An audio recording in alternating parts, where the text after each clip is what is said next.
Então, a gente vai dar sequência na parte de programação que a gente começou a ver lá na aula passada. Na aula retrasada, para falar mais certamente, né? Então, isso seria a terceira parte ali da programação, beleza? Então, também vamos mexer em algumas outras coisas ali, enquanto a gente vai vendo essa parte de programação, mas vamos trabalhar ou continuar trabalhando ali com a programação dentro do Arduino, beleza? Então, vamos criar aqui um novo circuito para que a gente possa fazer algumas coisas ali, beleza? Bacana. Então, estamos aqui, mais uma vez, dentro do nosso Tinkercad. O que eu vou fazer aqui, inicialmente? Vamos montar o Arduino com dois LEDs, beleza? Então, vamos pegar um Arduino, vamos pegar os dois LEDs, uma protoboard, fazer a montagem ali dos LEDs no nosso Arduino, beleza? Para a gente ver uma coisa. Então, vou pegar aqui o Arduino, pegar uma protoboard aqui, beleza? Lembrando aqui da protoboard, ela é o nosso equipamento aqui que serve para prototipar as montagens, tá? Ela serve para que a gente possa encaixar os componentes aqui, para que a gente possa montar os componentes e eles não fiquem voando aleatoriamente no nosso circuito, tá? Então, caso vocês não lembrem lá de semana passada, a protoboard aqui ela tem esses contatos que servem para que a gente possa posicionar os terminais dos componentes. Então, eu passando o mouse aqui, a gente vê que normalmente cada 5 pontos aqui ficam iluminados juntos, né? Justamente porque esses 5 pontos aqui, numa mesma linha, eles estão curto-circuitados, eles são um único contato, beleza? 5 pontos da outra linha, um contato, 5 pontos da outra linha, um contato. Esse vazado aqui diz pra gente que a gente não tem contato entre esses 5 pontos dessa linha 1 e esses outros 5 pontos da linha 1 aqui também. Então, o que é um contato é um A, um B, um C, um D e um E um F, um G, um H, um I e um J. Então, esses 5 são 5 pontos de contato diferentes desses 5 de baixo aqui. Tá certo? Então, a gente tem 30 linhas aqui nessa protoboard que a gente possa trabalhar do lado direito e 30 linhas do lado esquerdo. Então, seriam 60 contatos aqui diferentes que a gente pode trabalhar. E aqui em cima, o que a gente tem são as nossas tensões, né? Ou tem um contato total para que a gente normalmente ligue as tensões. Então aqui ele trabalha em coluna, vejam que a coluna inteira acende quando eu coloco o mouse ali. Então, normalmente a gente usa essas colunas aqui para que a gente possa ligar as nossas alimentações, beleza? Então, relembrando aí um pouquinho para vocês da aula passada. Vamos pegar um LED, vou posicionar ele aqui na nossa protoboard, vou pegar um outro LED, posicionar também na protoboard. Beleza? Então, tem aqui os dois LEDs posicionados na protoboard. Obrigatoriamente, a ideia é que eles estejam na protoboard, né? Então, não deixem eles voando ali. Também vamos pegar uma resistência aqui para que a gente possa ter ali o controle de corrente, como eu expliquei lá para vocês, como vocês estão vendo em circuitos, obrigatoriamente a gente tem que ter ali uma carga nos nossos circuitos para que a gente possa gerar o controle de corrente.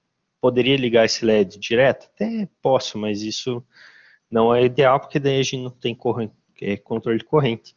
A gente pode ou queimar esse LED ou diminuir muito a vida útil dele. Então, idealmente aqui, vamos ligar o nosso resistor em dois LEDs, tá?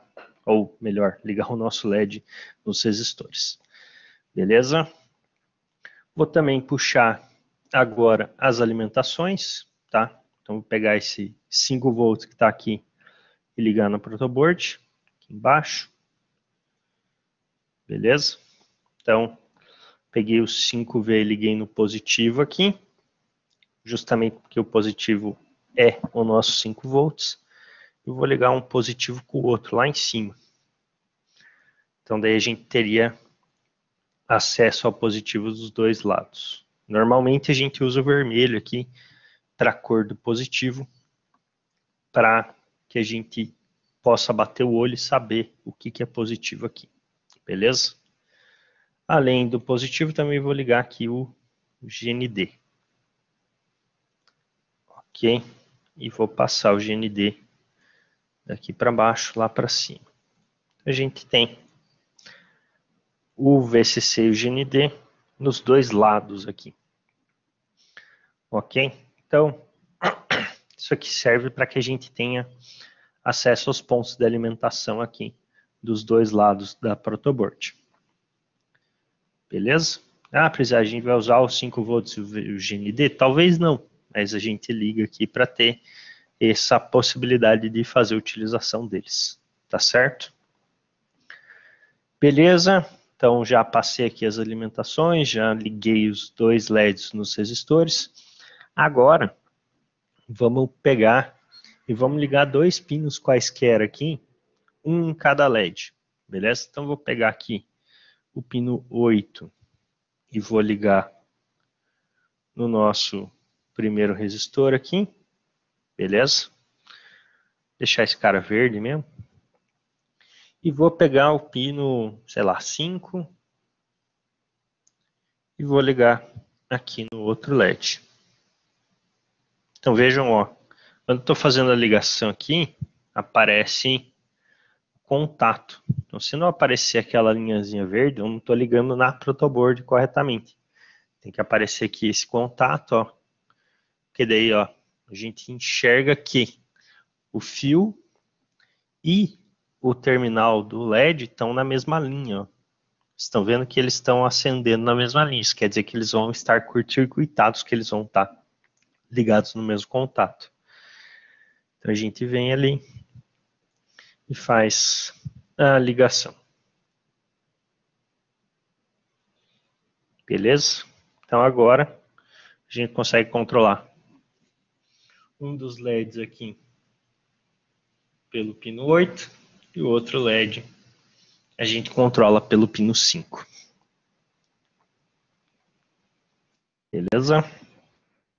Para fechar, e para que a gente possa ter aqui um circuito fechado, obrigatoriamente eu vou ligar esses resistores aqui no GND. Beleza? Então vou ligar os dois resistores no GND. Por ser ligação com o GND, vou usar aqui a cor preta. Então a gente tem um circuito fechado aqui agora. Sai do pino, passa pelo LED, passa pelo resistor e vai para o GND. Então o pino a gente consegue controlar se ele é nível lógico alto ou nível lógico baixo. Então a gente consegue controlar se ele é 5 volts ou se ele é 0 volts. Beleza? Lembrando lá que o nível lógico alto equivalente a 5 volts e o nível lógico baixo ele é equivalente a 0 volts. Beleza? Então tem essa equivalência aí. Por isso que a gente pode falar que quando esse pino estiver em nível lógico alto, a gente está considerando que o sistema, que o LED vai estar ligado, e que quando o pino estiver em nível lógico baixo, a gente está considerando que o LED está desligado. Beleza? Então, basicamente isso aí. Ok, então ligamos aí os dois LEDs, né, no nosso sistema aqui. Para que a gente fez isso, né?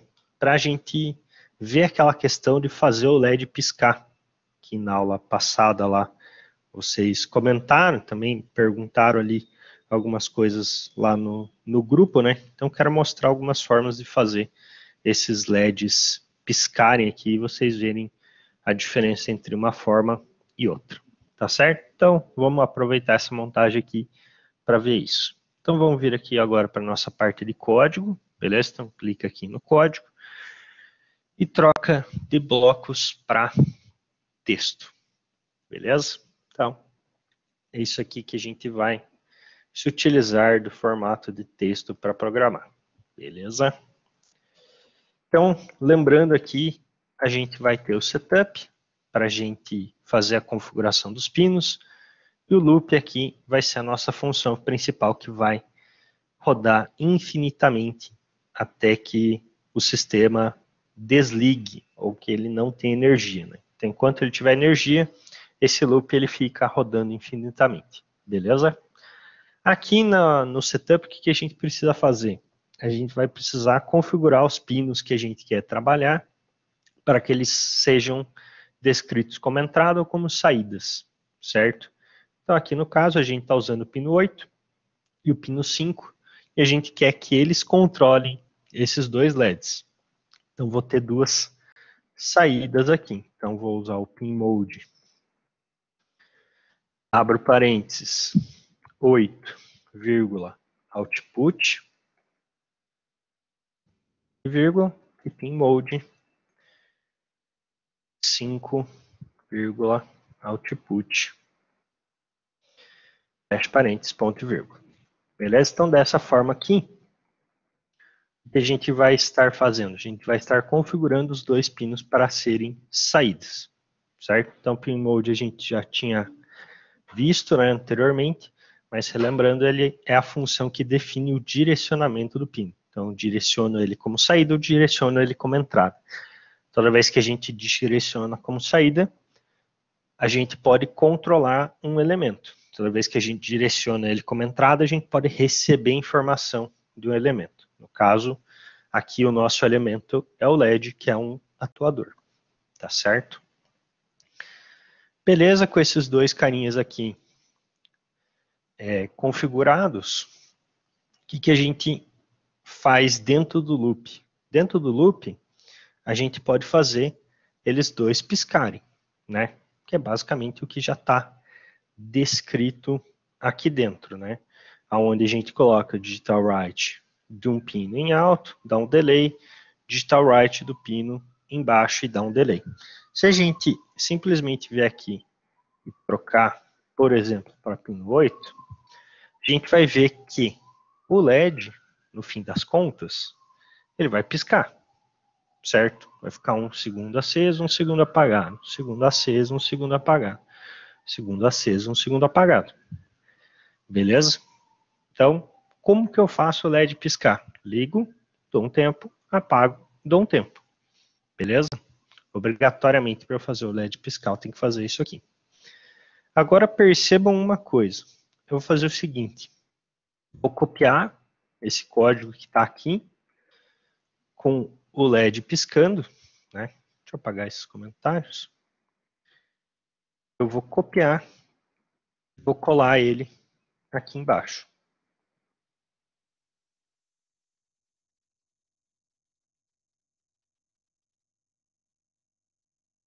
Vou copiar aqui 4 vezes.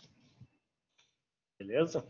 Então eu fiz aqui uma cópia dessa parte onde o LED está piscando, alto e baixo, com esse delay de 1 segundo, e fiz essa cópia aqui 4 vezes aqui para baixo. Beleza? E vou simular o nosso código novamente. Fiquem olhando aqui para esse LED que está piscando. Agora eu faço uma pergunta para vocês, muito importante, que é, o primeiro código, que só tinha as 4 linhas, tem alguma diferença com esse código aqui, que tem essa montoeira de linha?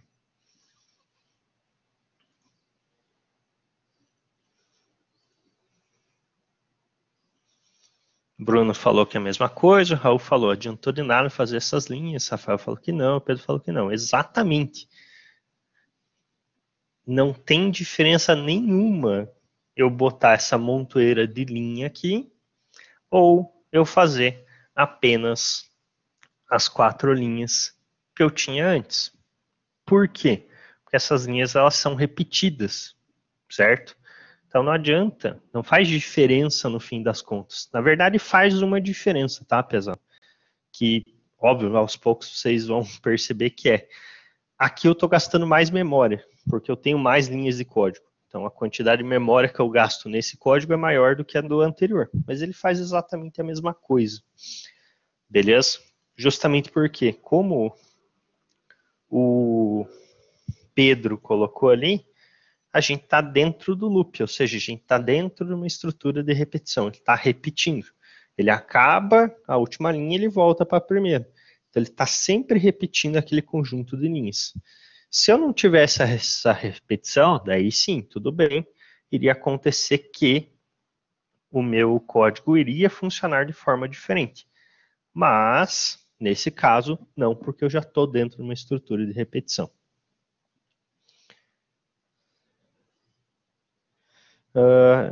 Antes ela repetia várias vezes um ciclo, agora repete várias vezes 4 ciclos que são iguais. Exatamente, Bruno. É isso que está acontecendo. Em vez de eu repetir um único ciclo, eu estou repetindo 4 ciclos que são iguais ali dentro. Beleza? Então, perfeito. Não faz diferença nenhuma eu fazer essa repetição de código ou eu minimizar ou sintetizar o meu código para algo mais simples. Até idealmente, a gente sempre tenta sintetizar ali o nosso código para algo mais simples, para que fique mais fácil de a gente fazer essa programação, fique mais fácil de a gente como é que fala? De a gente codificar, beleza? Então, isso aqui a princípio não parece ser interessante, ok? Agora, vamos mudar um pouco essa nossa ideia aqui, beleza? Agora vamos tentar fazer uma outra coisa. Primeiro, antes de qualquer coisa, antes de eu colocar um botão aqui, a gente complicar um pouco, fazer o seguinte. Eu vou, aqui antes de tudo, colocar um delay de 5.000 milissegundos. Beleza? Então, vou colocar um delay de 5.000 milissegundos. Certo? Então, eu quero que ele espere 5.000 milissegundos e pisque. Espere 5.000 mili, pisque. Seria essa a ideia, tá? Só para a gente colocar mais alguma coisa aqui para ficar mais visível para vocês. Agora, eu coloquei aquela primeira linha lá. E eu tenho essa repetição aqui dos 4 elementos. O Raul já adiantou ali, já falou que agora faz diferença. Porque agora a gente vai perceber que a gente vai ter um delay de 5 segundos, ele vai piscar 4 vezes, e depois eu vou ter um delay de 5 segundos. Vai piscar 4 vezes, delay. Vai piscar 4 vezes, delay. Agora faz diferença eu ter esses 4 elementos aqui, ou eu ter um só, certo? Por quê? Porque agora a gente está acrescentando mais uma linha de código. Agora pensando naquele nosso sistema do semáforo que a gente fez na semana passada, né? Que tinha que ter um LED piscando. Eu não poderia simplesmente pensar, eu vou fazer o sistema piscar só pelo loop, certo? Porque tem mais código. A partir do momento que a gente coloca mais código dentro desse nosso sistema aqui, dentro desse nosso loop, aí as coisas começam a fazer algum tipo de diferença, certo? Então, nesse caso aqui, a gente consegue ver que tem diferença agora. Justamente por quê? Porque não é única e exclusivamente o código do piscar que está ali. Está um código de um delay que eu quero que ele fique apagado por um certo período de tempo antes dele começar a piscar. Beleza?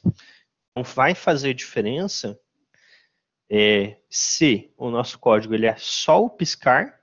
Se ele é só o piscar, ele é muito mais simples, digamos assim, de ser feito. Mas se ele é o piscar com mais alguma coisa, aí a gente já tem uma complicação maior aqui dentro do nosso código, tá? Então aqui vocês conseguem ver que a partir do momento que eu incremento alguma coisa ali, faz diferença.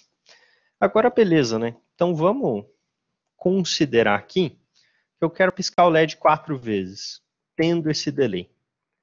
E se eu falar para vocês, eu quero piscar o LED 4 vezes sem o delay.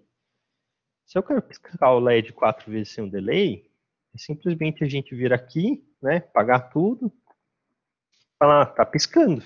Tipo, show, vai piscar quantas vezes quiser, na verdade. Mas aqui é um pouco diferente. Eu quero que ele pisque 4 vezes e tenha esse delay antes de começar a piscar. Beleza? Como que a gente pode fazer isso? A gente pode fazer isso desta forma que está feita, né? Então, coloco o delay e depois coloco as 4 piscadas, ou seja, coloco todas essas linhas de código aqui dentro do nosso loop. Então, poderia fazer desta forma aqui, que é uma forma totalmente sequencial. Ou a gente pode usar uma das coisas que a gente viu lá na primeira aula de programação, que é o que a gente chama de estrutura de repetição. E fazer a utilização dessa estrutura de repetição para que o nosso sistema se torne mais compacto e mais simples de ser utilizado. Beleza? Então, vamos lá, vamos fazer uma estrutura de repetição aqui.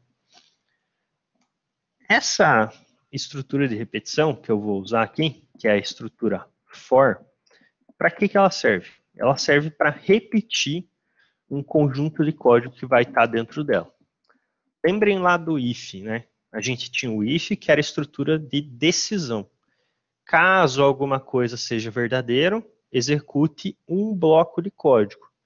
Caso alguma coisa seja falsa, execute outro bloco de código. A estrutura for, que é a estrutura de repetição, ela vai falar para a gente, execute tal bloco de código por tantas vezes.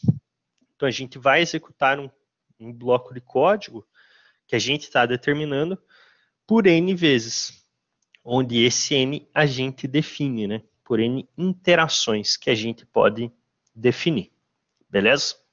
Então, o for ele vai servir para que a gente possa gerar uma estrutura de repetição dentro do nosso código para repetir um conjunto de instruções específicas, beleza? Como que esse for aqui funciona, né? Esse for aqui, eu normalmente vou fazer for, vou abrir parênteses, vou colocar uma variável igual a um valor. Isso aqui vai ser o início da minha interação. Então, essa variável igual a um valor, ela está determinando para a gente qual é o valor inicial da nossa interação. Então, eu estou falando que eu vou inicializar essa interação no valor 0. Beleza? Então, sempre eu tenho que ter um começo, eu tenho que indicar por onde que eu vou começar essa interação. E eu sempre tenho que ter uma variável de controle. Essa variável de controle que vai justamente servir para fazer essa contagem. Então, quando eu estou colocando aqui i igual a 0, eu estou falando que a variável de controle vai ser a variável i e que ela vai inicializar em 0. Beleza? Vou colocar um ponto e vírgula. A segunda coisa que eu vou colocar aqui vai ser o condicionamento de parada, que é justamente falar para o sistema aonde que eu quero que pare essa nossa interação. Então, aqui eu vou colocar como sendo i menor do que 4.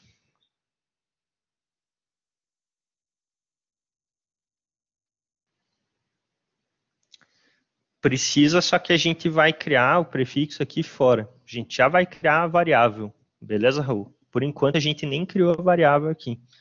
Quando a gente está trabalhando com o C padrão, a gente não pode criar a variável dentro do for. Então, fazer isso aqui, por exemplo, né? Não posso, tem que criar ela aqui. Beleza? A gente já cria ela, já falo sobre isso.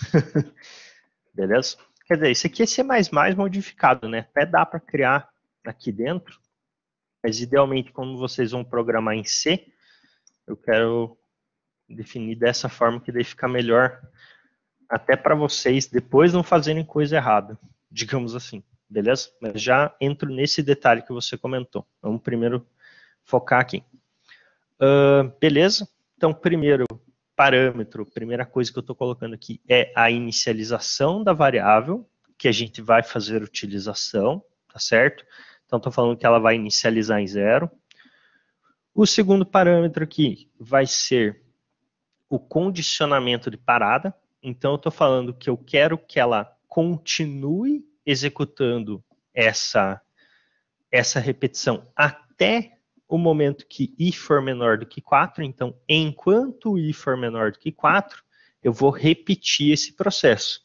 Então, o i está inicializando em 0, e enquanto ele for menor do que 4, esse processo vai ser repetido. E por último, mas não menos importante, o terceiro parâmetro que eu passo aqui vai ser i++. Isso aqui indica o que para a gente? Isso aqui indica que toda interação, o i ele vai ser incrementado em 1.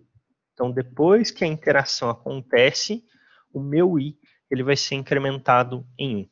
Então, eu também estou usando o i ali para indicar quanto em quanto é o passo que eu estou usando para incremento. Normalmente, o mais comum é a gente usar o incremento de 1 em 1, né? Poderia usar outros incrementos, mas o mais comum aqui é eu fazer o incremento de 1 em 1.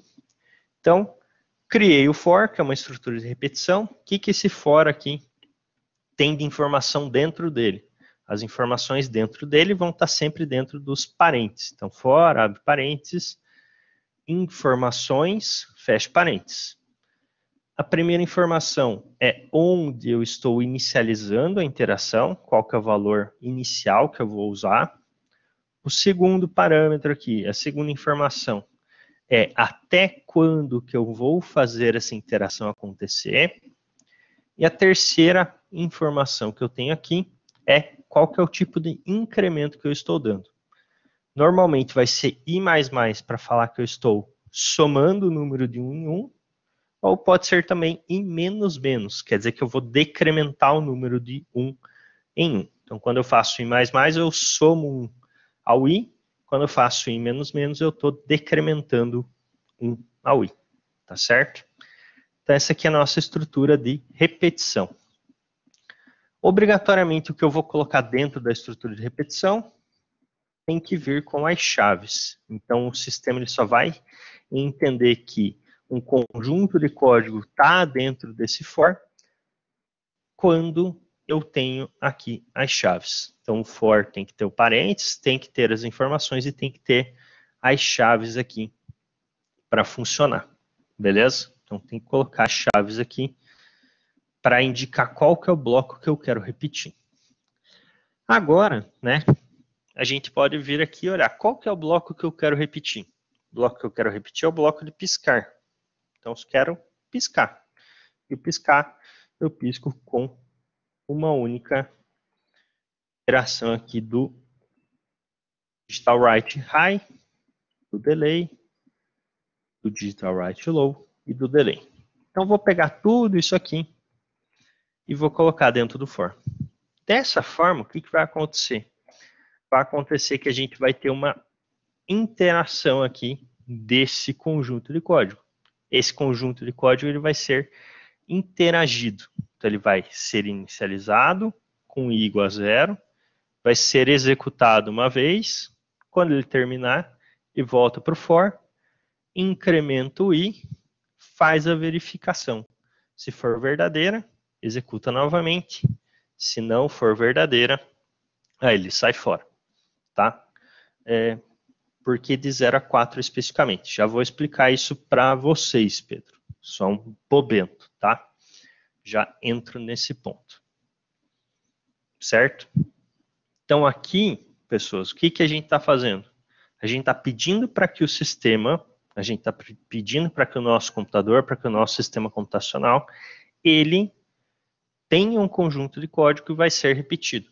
É mais ou menos a mesma coisa que a gente pegar esse código e copiar ele várias vezes dentro do nosso loop, ok? A diferença é que, ao invés de a gente estar fazendo essa cópia de código, a gente está indicando para o sistema quantas vezes ele tem que fazer essa interação, tá certo? É para isso que vai servir o nosso for, para que a gente consiga reduzir a quantidade de código, quantidade de linhas de código, e possa fazer repetições desse código. Então, isso aqui seria um faça tantas vezes, beleza? Então, eu quero que ele execute o que está dentro das chaves N vezes, tá ok?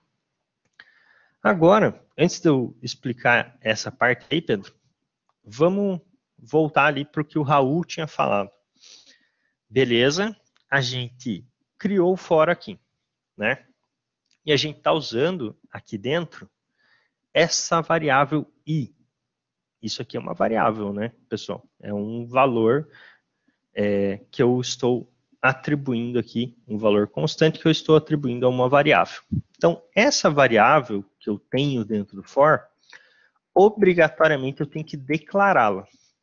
Okay? Toda variável que eu crio dentro da nossa codificação, toda variável que eu crio dentro do nosso sistema, a gente tem que obrigatoriamente inicializá-la. Como que a gente inicializa a variável? A gente vai definir um tipo para ela e vai colocar o nome dela depois do tipo. A gente já tinha feito isso lá na aula passada, se eu não me engano, mas vamos lá. Então, toda variável tem que ser inicializada. Eu posso inicializar ela dentro do loop, ou eu posso inicializar ela aqui fora. Né? Então, poderia criar aqui uma int i, aqui fora, na primeira linha de código. Então, aqui eu estou inicializando a variável, criando ela, e falando que ela é do tipo inteiro, beleza? Então, aqui fora, quando eu crio ela aqui, ela é o que a gente chama de variável global. Todas as funções vão ter acesso a essa variável i. Caso eu venha aqui e crie a variável dentro do loop, também poderia criar ela dentro do loop. Isso aqui a gente chama de variável local. Ela é uma variável que apenas a função loop tem acesso. A função setup não enxerga a variável i, se eu criar a variável i dentro do meu loop. Se eu criar ela de forma global, aqui fora das funções, por ser global, todas as funções enxergam a variável i, beleza? Então tem essa diferença de eu fazer a criação da variável global, todo mundo enxerga a variável, ou da variável local. Essa variável i aqui, ela pode ser local, tá? Justamente porque o setup não precisa utilizar a variável i. Quem vai utilizar a variável i é única e exclusivamente a função loop. Então, eu posso facilitar aqui e criar essa variável i de forma local mesmo, beleza? Toda variável que eu vou fazer utilização tem que criar ela, tá? Se eu não criar a variável e tentar inicializar aqui, a gente vai ver que vai dar um erro, que é justamente, ó, erro i não foi declarado.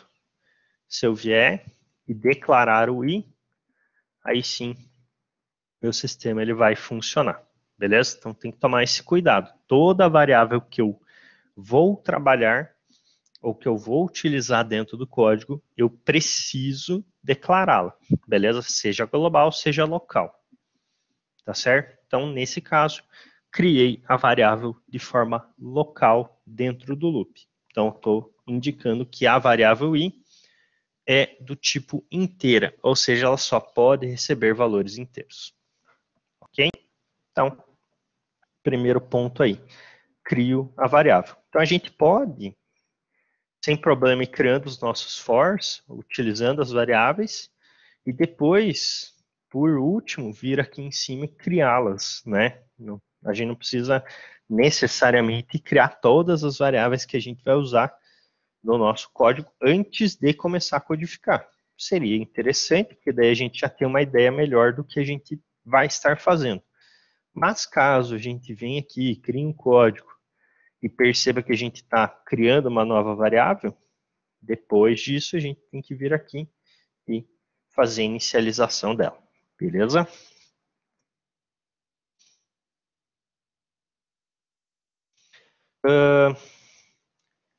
Na verdade, não, Raul, porque o while e o for eles têm formas diferentes de trabalhar, né? O for, ele é para fazer uma contagem propriamente dito. Eu sei qual que é a quantidade de interações que eu quero. O while, ele é uma interação infinita condicional. Ele vai continuar interagindo enquanto a condição for verdadeira. Aqui não, aqui a gente está definindo qual que é o valor de contagem dele.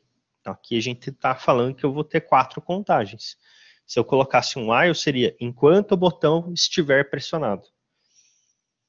Então o while serve para esse tipo de repetição. Enquanto algo for verdadeiro, do tipo, enquanto o botão estiver pressionado, você usa o while. Quando você sabe exatamente quantas interações você quer fazer, você usa o for. Dá para pôr lá, e menor que 4 também. Só que daí você tem que fazer um incremento dentro do while. Você tem que fazer um i++ dentro do teu while. Porque ele não vai fazer esse incremento automaticamente. Por isso que normalmente a gente usa o for para contagem que tem número, ou que eu já sei quantas interações eu quero, e o while para interações sem numeração. Por isso que você falou que é simplificado. Não sei, pô, olhando dessa forma até pode ser, só que o teu processamento é igual, no fim das contas, né? É muito mais, tipo, se você faz um while desse jeito, o processamento é igual, então você não está simplificando nada. A quantidade de código é igual, você não está simplificando nada. É muito mais pela diferença de, tipo, você sabe quantas interações você tem que dar? Sei, então use o for. Você sabe quantas interações você tem que dar? Não faço ideia, use o while. Beleza? Vai mais nessa vibe, assim. Não que um seja mais fácil que o outro. Os dois, no fim das contas, têm a mesma base lógica. Beleza, Ram? Tá. Beleza?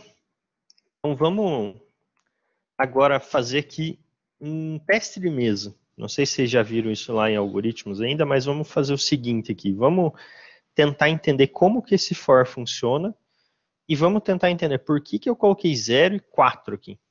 Beleza? Esses valores. Então a gente já criou a variável aqui, beleza, bacana. Agora vamos tentar ver o que esses valores aqui estão representando para a gente. Então, como que o for funciona?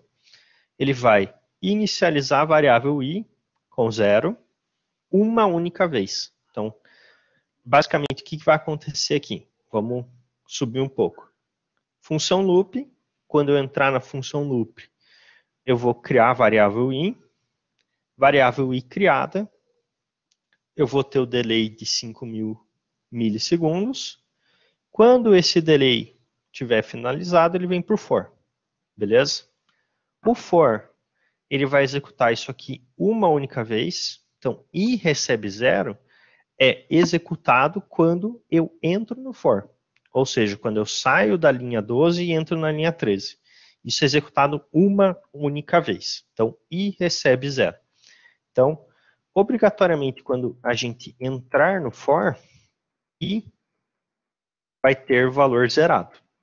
Beleza? Então, quando entrar no for, i vai ser igual a 0. Beleza? Então, entrei no for e recebe 0. Qual que é a segunda coisa que o for vai fazer?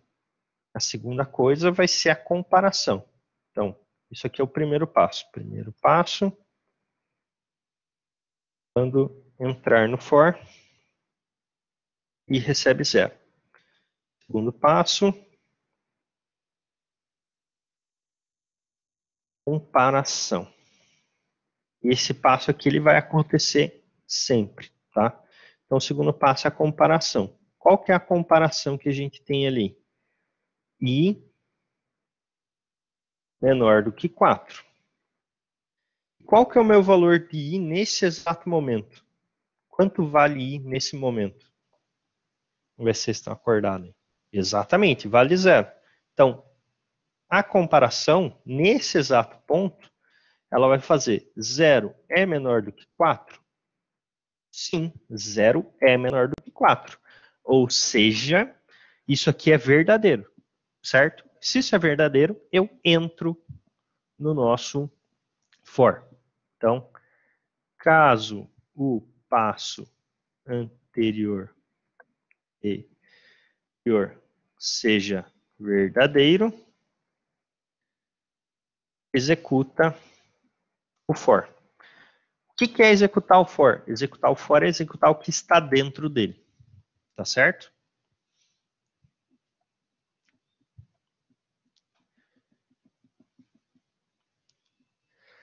Prof, tem como fazer for e já declarar a variável de...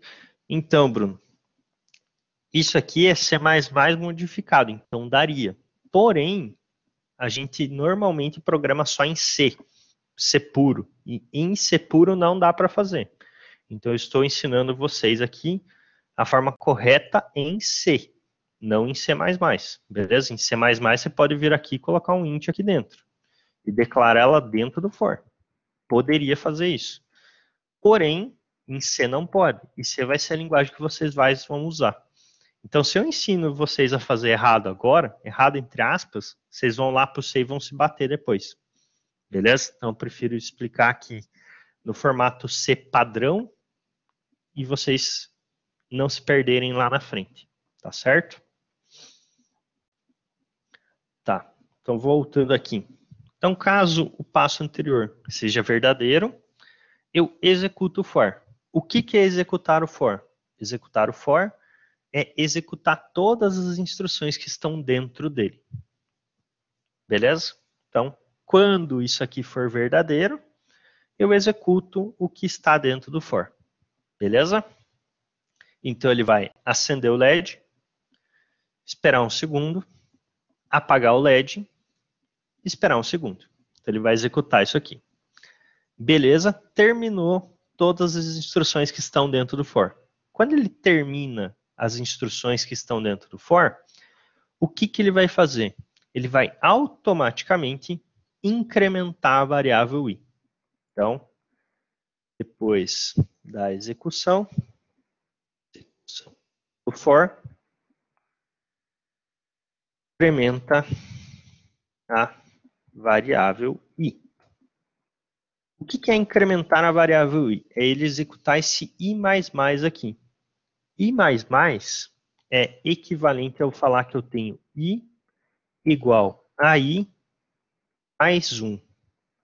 Beleza? Então, i++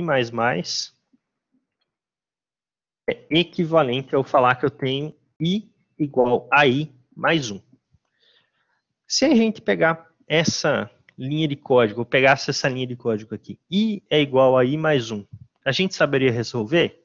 Sim, porque a gente tem o valor do i, que atualmente é 0. Então, a gente vai ter 0 mais 1, que é 1, e esse resultado a gente vai armazenar na variável i. Então, no fim das contas, quando a gente está fazendo isso, a gente está fazendo um contador. A gente está pegando o valor atual e incrementando esse valor atual em 1, beleza? Então, o meu i, que estava inicialmente em 0, ele vai virar 1, beleza? Então, depois da execução do for, quando eu tenho o incremento da variável i, a minha variável i, ela sai de 0 e vai para 1. Então, só vai ocorrer o loop até o 4, exatamente. Na verdade, só vai acontecer até o 3, né? Porque quando for 4, vai ser 4 menor que 4. 4 menor que 4 é verdadeiro? Não. Então, ele sai fora. Então, ele executa no 0, no 1, no 2 e no 3. 4 vezes. E daí, quando o i for igual a 4, isso já é falso. Beleza? Então, vamos terminar aqui. Mas vocês já estão pegando a ideia, acho. Então, depois da execução do for, incrementa a variável i. Então, eu vou ter i igual a i mais 1, o que vai fazer com que a minha variável i se torne 1. Então, resultado de i é 1. Beleza? Ou seja, i igual a 1 nesse momento. Então, depois que eu executei a primeira interação, o i vai ser incrementado, ele vai virar 1 nesse momento. Pode substituir o 4 por qualquer valor. Aí vai depender de quantas interações você quer dar. Beleza, Pedro? Que como a gente quer dar 4 interações nesse momento, eu coloquei o 4 ali. Se a gente quisesse dar 7 interações, eu teria colocado 7. Se eu quisesse fazer 253 interações, eu teria colocado 253. Beleza? Essa é a ideia. Não, não. Aquele i não tem a ver com o nível lógico alto ou baixo, tem a ver com a quantidade de interações que a gente quer fazer. Beleza? Justamente por isso que eu estou fazendo esse passo a passo, digamos aqui, para a gente perceber isso, esse teste de mesa, para a gente perceber. Beleza? Mas vamos lá, vamos terminar aqui para fazer total sentido na mente de vocês. Então, o nosso i agora atual vale 1. Por quê? Porque eu terminei a interação 0. Então, a interação de número 0 está terminada e eu vou para a de número 1. Incrementei esse i. Beleza? Então, terminou tudo que está aqui, incrementa o i. Incrementou o i, ele volta aqui para a linha do for. E ele vai voltar e verificar. I é menor do que 4? Aí a gente vai ver. O i atual vale 1. 1 é menor do que 4? É. Ou seja, caso o passo anterior seja verdadeiro, eu executo o for. Ele vai executar novamente, digitar write high, 1 segundo de delay, digitar write low, 1 segundo de delay. Chegou no final, o que ele vai fazer? Vai incrementar a nossa variável i. Então, depois da execução do for, ele incrementa a nossa variável i novamente. Esse incremento aqui agora vai fazer com que a nossa variável, que era 1, seja somada com mais 1. 1 mais 1 é 2, ou seja, a nossa variável i aqui ela vai para 2. Então, fechou a interação em 2, volta para o for e vai verificar. I é menor do que 4? Ou seja, 2 é menor do que 4? Sim, 2 é menor do que 4. Então, ele vai executar mais uma vez o nosso for. Então, acende o LED, espera um segundo, apaga o LED, espera um segundo. Chegou no final, o que ele vai fazer? Incrementar a variável i. Então, depois de executar o for, vai incrementar novamente a nossa variável i. Deixa eu só fazer o seguinte aqui.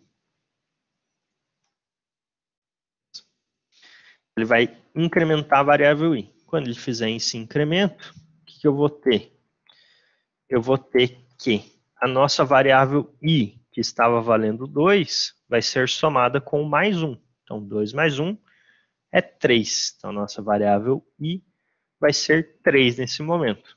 Volta para o for e executa condicionamento de novo. I é menor que 4, ou seja, 3 é menor do que 4? Sim, 3 é menor que 4. Então, o que ele vai fazer? Executar o for novamente. Então, acende, espera um segundo, apaga, espera um segundo. Terminou de executar, ele vai incrementar a variável i. Então, incrementa a variável i, gerando esse incremento, a minha variável i, que era 3, vai ser somado com mais 1. 3 mais 1, 4. Ou seja, agora o nosso i vale 4. Terminou o for, i vale 4, ele volta e faz a comparação.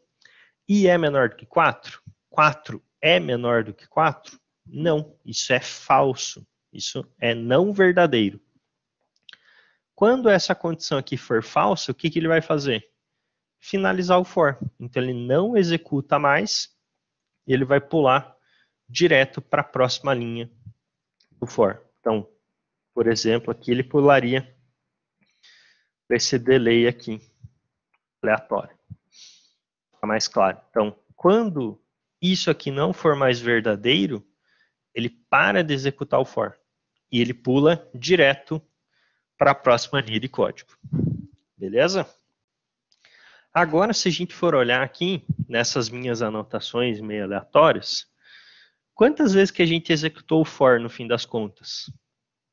1, 2, 3, 4 vezes.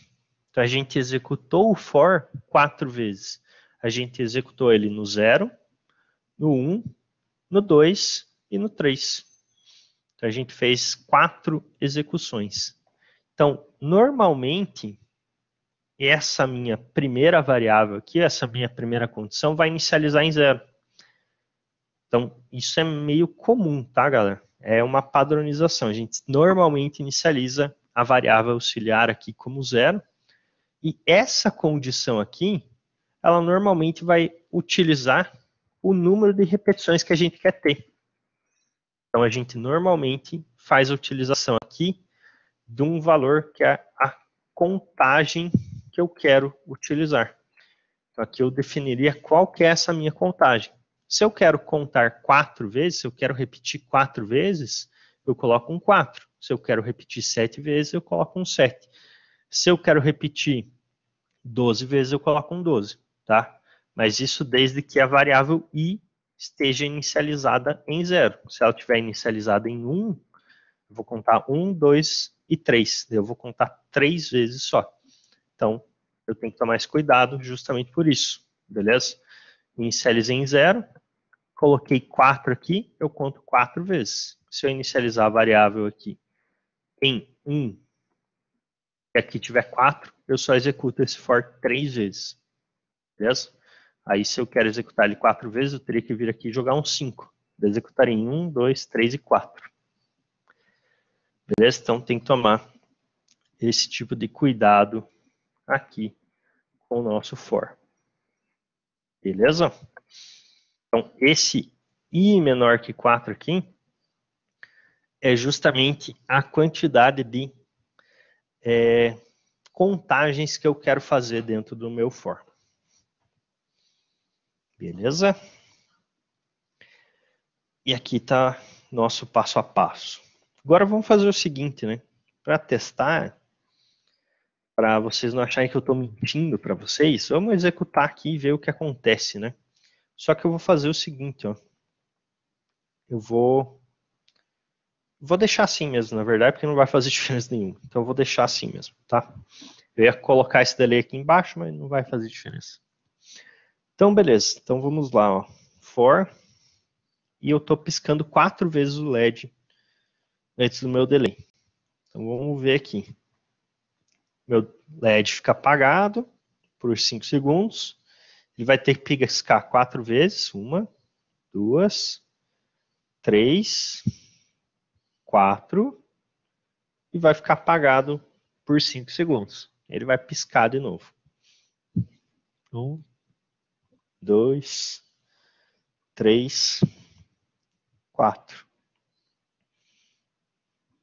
Uma coisa que a gente pode fazer, caso vocês estejam achando que eu estou mentindo para vocês aqui, por isso que eu coloquei outro LED, fora do for, eu vou fazer o outro LED piscar uma única vez. Então, quando o for acabar, eu vou piscar o outro LED. Aí vai ficar ainda mais visível para a gente. Olha lá. Então, dou um delay de 5 segundos. Vou fazer a piscagem. 1, 2, 3, 4. Acabou o for. Pisca o outro LED. Aí fica bem visível que isso aqui está sendo executado várias vezes dentro do meu código, sem eu ter a necessidade de copiar essa montoeira de código dentro do meu sistema.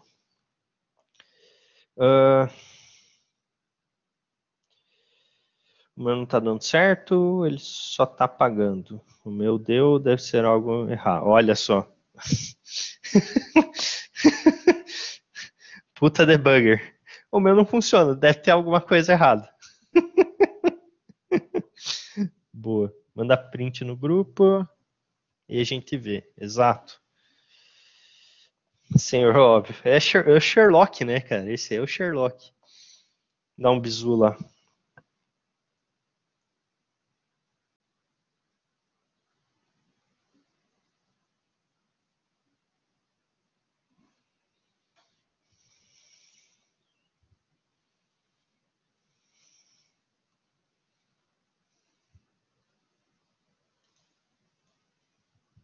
Temos um Sherlock Holmes, exatamente.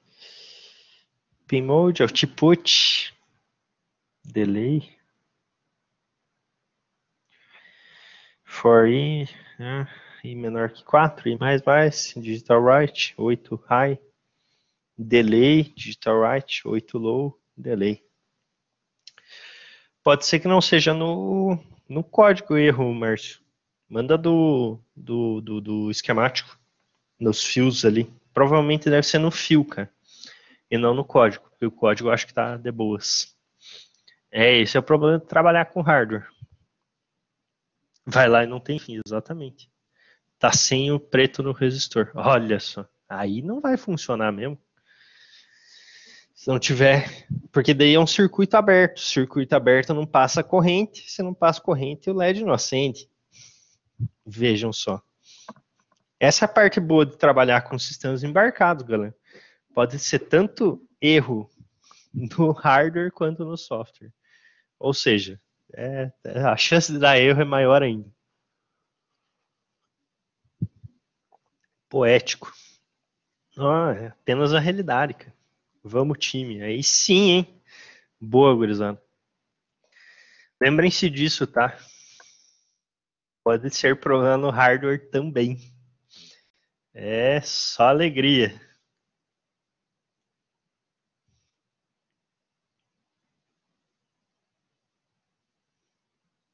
Só felicidade. Aí sim. Então, beleza, ó, isso aqui é a nossa estrutura de repetição. Então, a gente pode utilizá-la para que a gente consiga reduzir, basicamente reduzir o nosso conjunto de códigos, né? E fazer alguma coisa. Então vejam, até vocês estavam me perguntando, como é que faz o LED piscar? Tal. Assim é o jeito de fazer o LED piscar sem necessariamente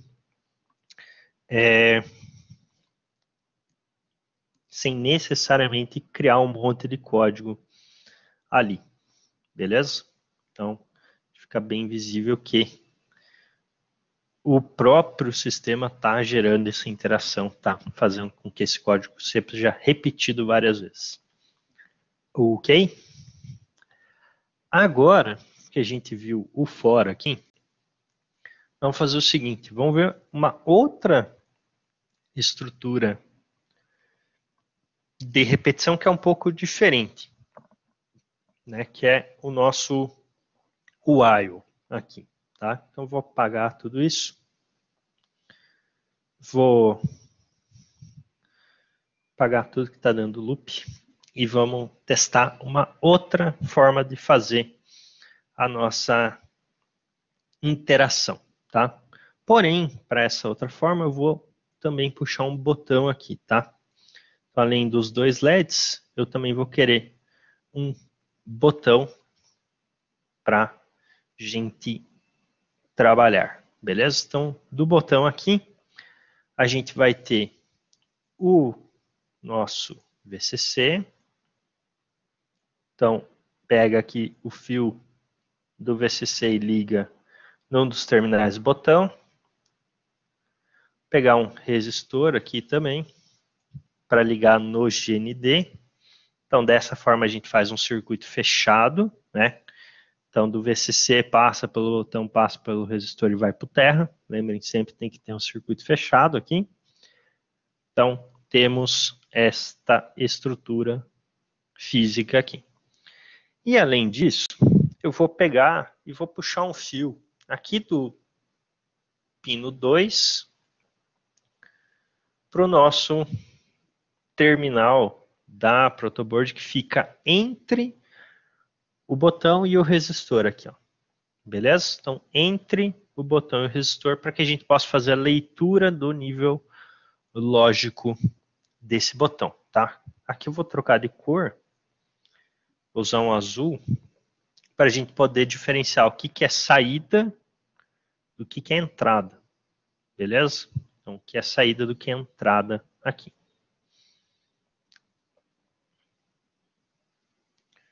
Como que liga o interruptor deslizante? O interruptor deslizante aqui, o que a gente faria aqui no caso, né? A gente ligaria um dos lados com o VCC, um resistor aqui, que seria ideal, né? E um dos lados aqui no GND. Daí esse fio aqui, ele fica nesse terminal do meio. Você ligaria esse fio no terminal do meio aqui. Então o fio que vai para o Arduino. KK.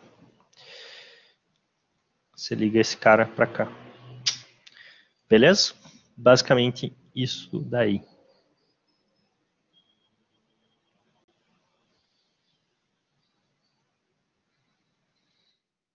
Beleza?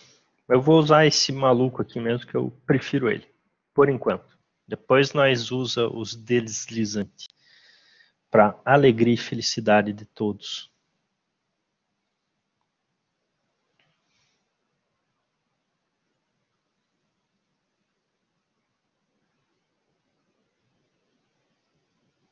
Acho que tem outras formas ali de ligar também. Depois a gente testa lá, beleza? Enquanto vamos manter aqui.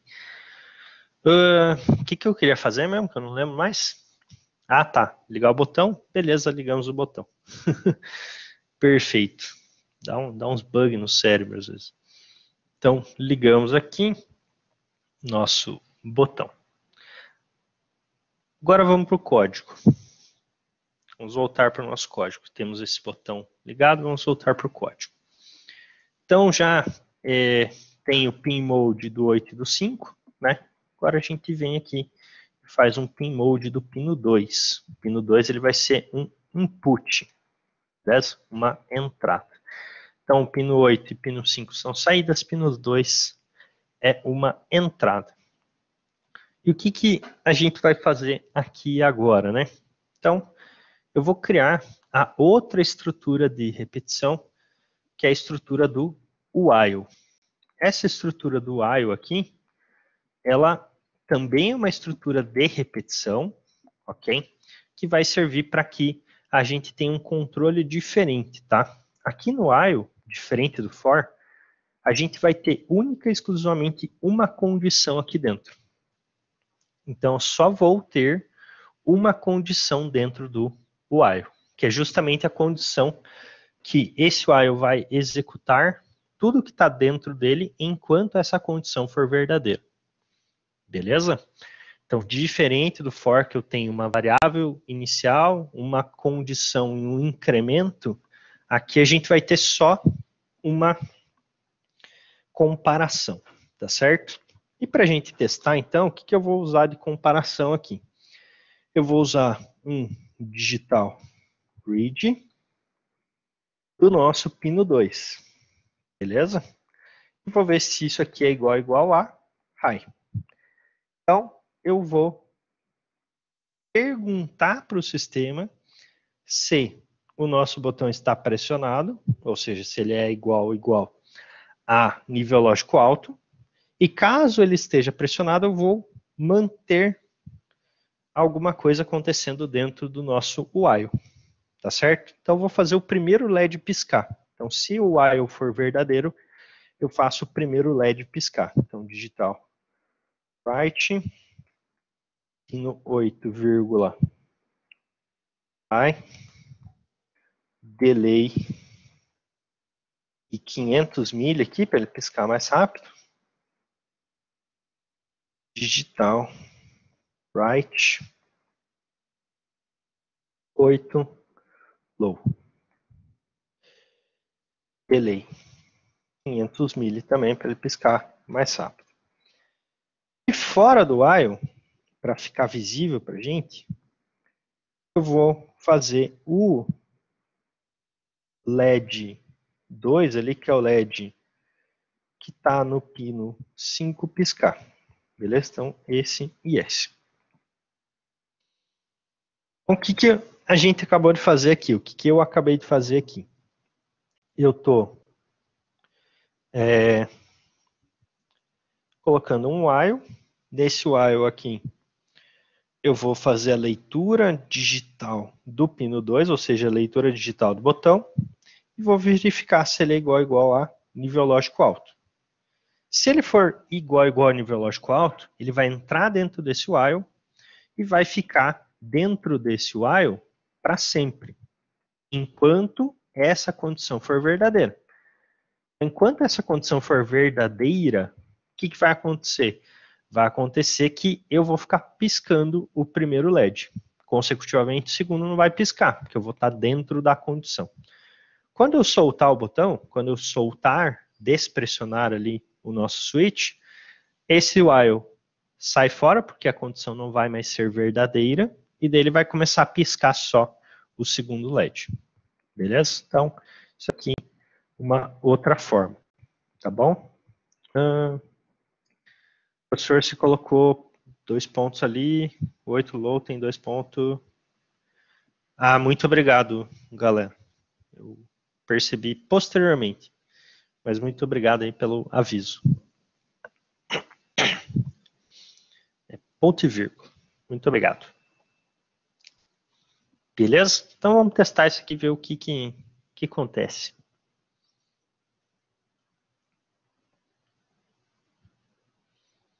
Tá. Tem esse LED aqui, segundo, piscando. Justamente porque, primeiro não está piscando porque eu não estou entrando no while.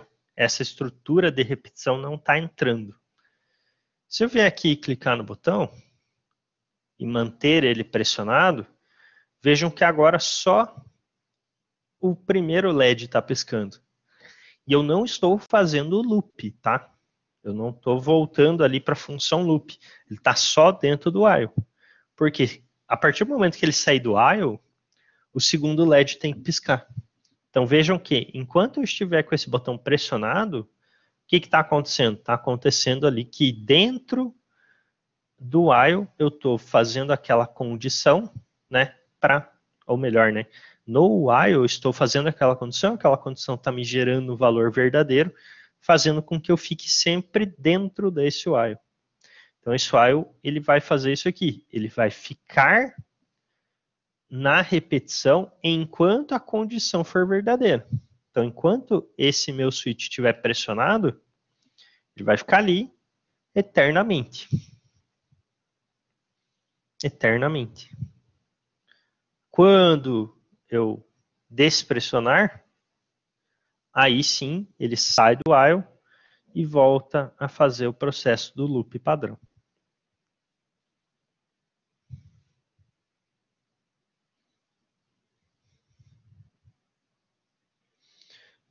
E se eu quiser mudar isso? Quando eu apertar só uma vez o botão. Tipo, apertei uma vez e o 5 pisca, daí eu apertei de novo, o 8 pisca. Daí você vai fazer um if só, Bruno. Não necessariamente, Pedro. Mas aqui daí a gente vai fazer com if. Única e exclusivamente com if, na verdade. Que daí você não precisa do while em si, da estrutura de repetição. Você usa o if. Seria algo mais ou menos assim, ó, Bruno. Em vez de eu usar o while aqui, eu vou usar um if. Beleza? Você quer, pressionei, pisco um, pressionei de novo, pisco outro. Tá. Então, eu venho aqui, vou tirar isso aqui daqui, fazer um if, daí dentro do if, eu vou fazer com que uma variável auxiliar aqui, depois eu crio ela, aux, vai receber aux_shore. Vocês ainda não viram que é uma operação, mas dá para fazer assim. Outra forma de fazer que é mais fácil, que vocês saberiam fazer, é if aux igual a 0, aux recebe 1,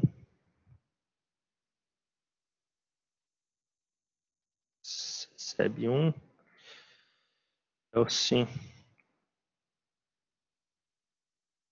AUX recebe 0. Você tem aqui uma variável auxiliar que você está trocando de valor. Então, ou AUX é 1 ou AUX é 0. Quando você pressionar o botão, vai entrar no if, beleza? E você vai verificar, a AUX é 0? Se ela for 0, ela vira 1. Se ela for 1, ela vira 0. Você fica invertendo essa variável, de 1 para 0. E daí aqui você faz if AUX igual a 0. Você vai piscar um dos LEDs. Pisca o LED que está na 8. É o sim. Pisca o LED que está na 5.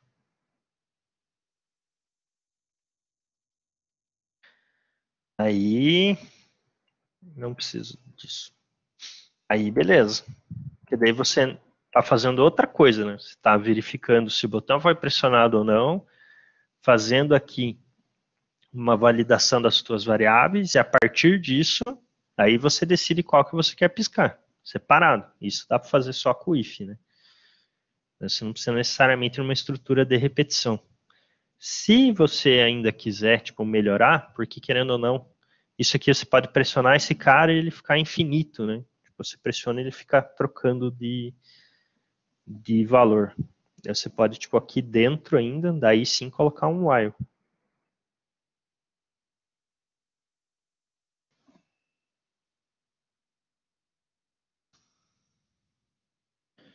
Vazio, porque daí ele não faz nada enquanto ele tiver com o botão pressionado. Então, pressiona uma vez o botão, entra aqui, verifica qual que é o estado dessa tua auxiliar, troca ela, e daí depois fica preso aqui enquanto o teu botão for pressionado. Então, você pressionou e ficou com ele pressionado, você não vai ficar trocando 32 mil vezes o estado do teu valor. Ou você pode ignorar isso aqui e deixar que ele troque, né? Você tem que saber que você tem que apertar rapidinho esse switch aqui. Então, por exemplo, dá para fazer só com if isso, né? Assim. Deixa eu criar a aux aqui, né? aux igual a 0. Então, se o aux começa em 0, ele começa piscando esse cara. Cliquei aqui no switch, ele troca para o outro. Cliquei, troca para o outro. Cliquei, troca para o outro. Se é isso aí que você quer, é isso aí. Não sei se era exatamente isso que você queria, mas mais ou menos essa é a ideia. Você pressiona aqui e inverte qual LED que está sendo pressionado. Pode mandar esse código aqui para testar depois, claro, tá aí. Ah lá, guri! Boa, Bruno, isso? Show. Show of bola, galera. Daí aqui, ó, só para mostrar para vocês, isso aqui sem o while, tá? Então, se eu deixar pressionado, ó, veja o que acontece. Eu deixei pressionado. Cada ciclo, inverte. Então, mantive o botão pressionado. Cada ciclo que eu tenho essa inversão. Se eu coloco o while aqui, vamos pegar esse if, vou colocar aqui um while. While. Eu só vou colocar chaves aqui, sem nada dentro, porque o meu bloco é vazio. Então, ele vai fazer nada enquanto isso aqui for verdadeiro, basicamente. Então, eu fazer dessa forma, eu falar para o sistema que ele não vai fazer nada enquanto isso aqui é verdadeiro. É só para eu travar o meu código mesmo. Então, eu pressionei. Agora, vou manter pressionado. Ah, prezado, não está piscando nenhum deles. Sim, porque ele está preso no while. Ele está preso dentro daquele while infinito. Então, enquanto eu não soltar o botão, ele não continua o código. Porém, agora não tem mais aquela questão de inversão caso eu fique segurando. Então, se eu não ficar pressionado, antes se eu ficasse pressionado, ele ficava invertendo o LED, né? Qual estava piscando enquanto eu estou segurando o botão. Nesse caso aqui agora, ele parou de piscar. Ele só vai voltar a piscar quando eu liberar. Ele está piscando o segundo. Segurei, deixei pressionado por um tempão. Liberei, vai piscar o primeiro. Então eu não vou mais ter essa característica de ficar invertendo enquanto o botão está pressionado. Então dessa forma você trava o usuário, digamos assim, a ele pressionar uma única vez o teu switch e alterar. Ele não pode segurar. Se eu segurar, para o sistema. Então essa aqui é a diferença de eu usar ou não usar aqui o while dentro desse if, dentro do final. Beleza? Não precisa necessariamente do deslizante. Os caras estão na pira de usar o deslizante. Deslizante!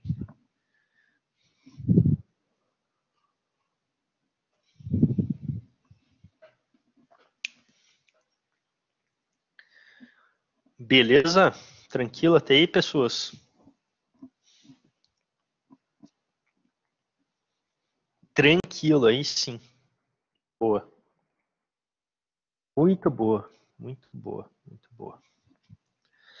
Agora, deixa eu mostrar mais uma coisa aqui para vocês. Agora, não necessariamente de código. Se manter pressionado, ele fica alterando mesmo? Depende, Eric. Se eu mantiver ele pressionado com esse while aqui, ele não vai ficar alterando. Se eu tirar o while, aí ele vai ficar alterando. Ó, tirei o while dali. Pressionei e mantive pressionado. Ele vai ficar alternando entre um e outro.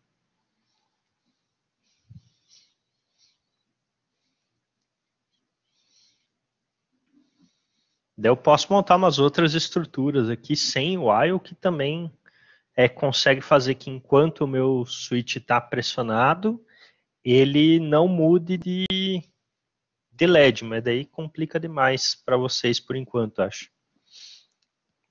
Mas aqui no caso, sim, tirei o while, mantive pressionado, ele vai ficar alterando. É isso mesmo que ele faria aqui. Beleza? Então, show. Agora, deixa eu sair um pouquinho do código aqui. Deixa eu mostrar uma coisa para vocês. Vocês que estão lá fazendo circuitos, manjando tudo de circuitos, curtindo circuitos. Aqui nos próprios componentes básicos, tá, galera? Deixo até o final aqui. O último é esse multímetro, beleza? Então, o multímetro. Esse multímetro aqui, o que, que ele faz? Ele é um equipamento de medição. Então, a gente consegue medir aqui as tensões com ele, beleza? Então, eu vou pegar aqui 1, 2 e 3 multímetros. Eu vou colocar aqui no nosso Systemit. Beleza? 3 multímetros. O multímetro aqui ele tem o negativo e o positivo. Beleza? Então, o negativo a gente sempre vai ligar no GND. Tá certo? Então, o negativo a gente sempre liga aqui no GND, que é a nossa referência, né? Então, os negativos ligam aqui no GND. E o positivo, a gente liga no ponto de tensão que a gente quer medir, tá certo? Então, o positivo a gente vai ligar no ponto de tensão que a gente quer medir.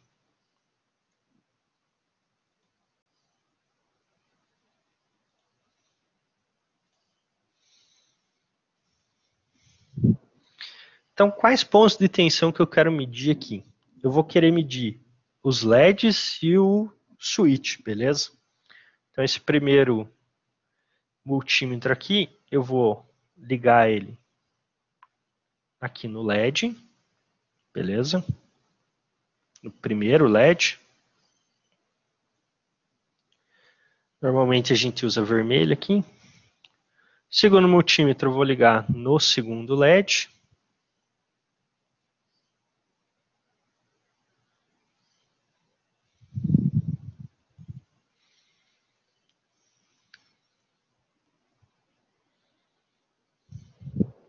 E o terceiro multímetro aqui eu vou ligar no botão.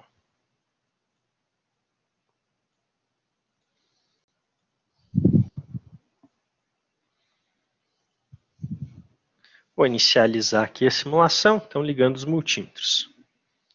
Então vejam só, o que a gente consegue ver aqui, ó. Enquanto o LED está piscando, eu tenho uma alteração de tensão. Só vou fazer o seguinte, eu vou aumentar o delay aqui agora para ficar mais fácil da gente enxergar, tá? Vou colocar todos os delays em 1000 mili. Depois vou mostrar uma forma aqui de fazer mais fácil isso. Então, olha lá. Eu tenho 0 e 4.85. 0 e 4.85. 0 e 4.85. No caso aqui, quando o LED está apagado, eu tenho 0, porque eu não tenho passagem de corrente, né? A minha diferença potencial entre o pino e o negativo vai ser 0. E quando o pino está em nível lógico alto, eu tenho 5 volts no pino, ou seja, eu vou ter uma diferença de potencial de 5 para 0, que vai ter com que a minha corrente circule ali, flutue sobre o nosso elemento LED. Aí vocês podem, nesse momento, falar, beleza, você acabou de falar 5 volts no pino, mas por que só aparece 4.85 ali no nosso multímetro, né? Que no fim das contas, quando a gente faz essa ligação no multímetro aqui, o que a gente está medindo? A gente está medindo a diferença de tensão desse nó aqui, que é o nó que tem o nosso LED aqui, para o nosso terra. Então a gente está medindo toda a diferença de potencial do LED mais resistor para o terra. Beleza? Aqui não aparece os 5 volts exatamente, porque eu estou tendo uma queda de tensão aqui. Então estou perdendo um pouco de tensão desses 5 volts que deveria estar aparecendo. Tanto que se a gente vier aqui pressionar o botão, ele vai ver que o botão tem 5 volts. Bonitinho, né? Os 5 volts corretos. Mas o LED com o resistor ele vai acabar não tendo, justamente porque eu tenho uma perda de tensão ali naquela estrutura por ser um elemento semicondutor. Vocês vão aprender lá em Eletrônica Lógica 1. Mas, basicamente, é isso que acontece. Então, a gente consegue aqui, caso a gente queira, ver as tensões que a gente tem dentro do nosso circuito. A gente conseguiria aqui analisar eletricamente o circuito pela simulação também, né? Então, eu vou mudar esse cara aqui. Eu vou colocar ele no resistor, ó. Então, eu vou colocar um no LED, lá, com tudo, e outro no resistor, beleza? Vou fazer assim para ficar mais visível onde eu estou ligando as coisas, tá? Fica feio, mas tudo bem. Então, ó, esse multímetro eu estou ligando no LED aqui, ou seja, do VCC para o GND direto. Vou pegar toda a tensão LED mais resistor. E esse segundo multímetro aqui eu estou ligando só no resistor. Então, só vou pegar a tensão do resistor. Então, ó, a diferença. Eu tenho 3 volts, ou praticamente 3 volts ali sobre o nosso resistor, né? Então, 2,97. E o total de tensão que eu tenho ali é 4,85. Consecutivamente, quanto que eu tenho de tensão sobre o LED?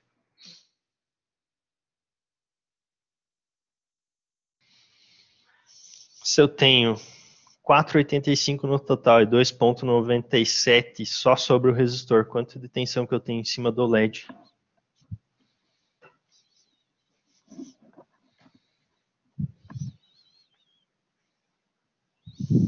Vamos, galera, circuitos.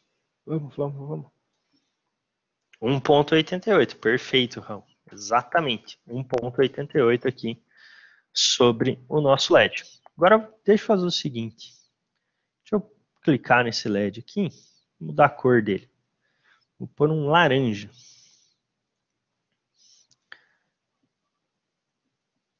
Tem alguma alteração aqui? Vocês conseguem ver alguma diferença?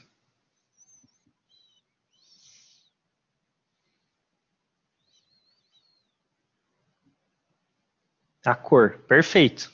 Não deixe estar certo. Essa é a pior parte. Errado não tá.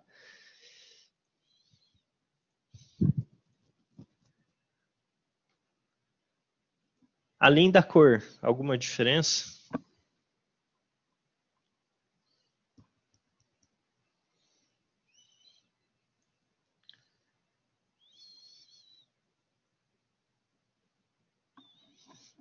Acho que não, não. Perfeito. Não tem nenhuma diferença além da cor mesmo. Vocês estão vendo ali que as tensões são as mesmas, tá? Aí só um detalhe. Na prática, quando vocês forem fazer isso medindo LEDs de verdade, vocês vão ver que vai ter diferença, porque cada LED, cada cor de LED tem uma tensão diferente sobre ele. Então, cada cor de LED tem uma tensão diferente de cor sobre ele. Então, o simulador não apresenta isso, mas os LEDs acabam tendo tensões diferentes. Então, isso é interessante para quê? Para que a gente saiba como calcular aquela resistência que está ali embaixo. Então, eu só estou pegando e jogando um K, né? Mas isso não seria o mais correto a se fazer. A gente teria que ver quanto de tensão que o LED tem, saber quanto de corrente que a gente quer ter, para daí sim colocar corretamente a resistência ali no nosso sistema, tá? E por ser um elemento semicondutor, o diodo, ele sempre vai ter a mesma queda de tensão sobre ele. Então, obrigatoriamente, todo diodo tem uma queda fixa de tensão sobre ele. Tá? No caso de um diodo vermelho, ou de um LED vermelho, a queda de tensão dele, por padrão, 1.8. Né? Então, sempre vai ter essa tensão, independente do que eu estou trabalhando. Dos padrões, sim. Dos padrões é o que tem a menor tensão. Porque ele é o que tem o comprimento de onda menor também.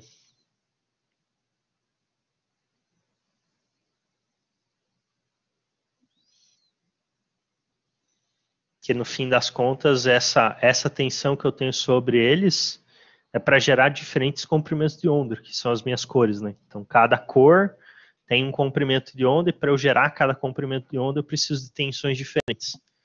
É basicamente isso. O vermelho, por ser menor, o menor comprimento de onda, teoricamente é o que tem menor tensão.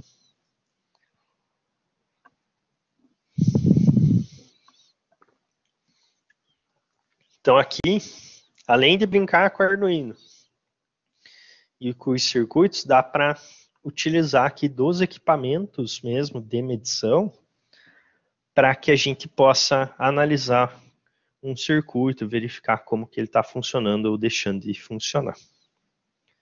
Beleza? Então a gente consegue aqui também fazer análise de tensões, caso eu queira, e de correntes, né? Eu posso vir aqui e analisar a corrente. Aqui, no caso, se eu vier e pressionar para a corrente, ele vai analisar a corrente que eu tenho ali.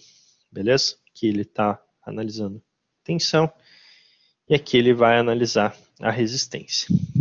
Então eu tenho as três grandezas padrões ali da nossa eletricidade aqui: corrente, tensão e resistência. Então, ambas as três a gente poderia fazer análise aqui com esse multímetro, tá? Então, o multímetro ele é um equipamento de medição que serve justamente para que a gente possa analisar o circuito, né? Fazer análise teórica, ver quanto que a gente deveria ter tensão, corrente e resistência em cada ponto, e o multímetro vai servir para a gente vir aqui, colocar esses elementos e testar para ver se realmente isso é válido ou não, né? Posso até mostrar aqui para vocês, por exemplo, fazer um divisor de tensão aqui, padrãozinho, 1K e 1K.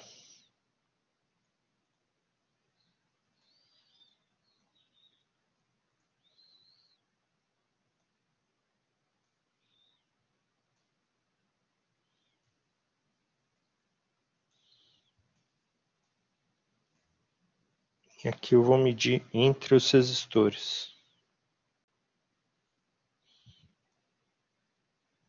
2,5, ó, um divisor de tensão, né? Tenho 2,5 sobre esse, 2,5 sobre esse. Ó, funciona. Então vocês podem brincar aqui também e fazer essas medições. Quanto de corrente que eu tenho? Ah, eu tenho 5 mA.